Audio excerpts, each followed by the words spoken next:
When I got involved with Shades, I really had never been all that interested in magazines. And I'd been, you know, a book person. I've never read magazines, almost never. I mean, I made one, but I have little interest in magazines. And if I'd known really much about publishing or the whole process of you know, of editing and taking things to the printer and laying the things out and so on, if I really had known much about it, I probably would have been too intimidated to get involved. And now that I look at them, I cringe occasionally at our early efforts. I mean, what on earth made me think that people could read 9-point type? Shades was no fanzine. We always insisted, even when we were offered a deal early on to go with a controlled circulation, as they called it at the time. They probably call it the same thing now, which means that you give it away for free and somebody puts ads in it for you and everybody gets paid. We were either too stupid or too proud to jump on it. But idealistically, we thought that if somebody pays us $1 for the magazine, then that establishes a contract. Then we each take responsibility for what's printed. It makes it real. But if you don't, I think if you don't put a price tag on a magazine, it's not a magazine.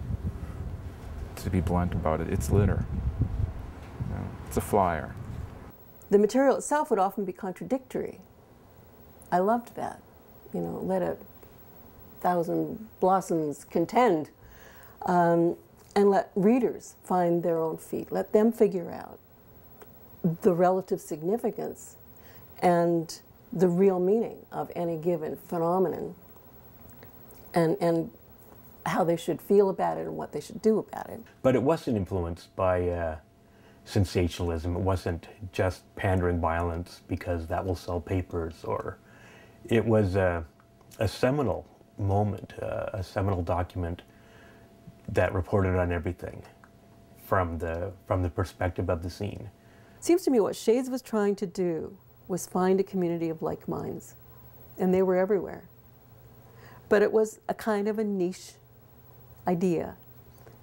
Everybody was trying to do that, find that community and that niche of people who really cared about what you were doing and really wanted to know about it. At the time we were doing it 30 years ago, it was really very hard to find that community, to distribute material, to actually go and play a gig, you know, halfway around the world. Now you just Google it, or it's on YouTube. I mean, it's just, you can find those communities now at the drop of a Twitter.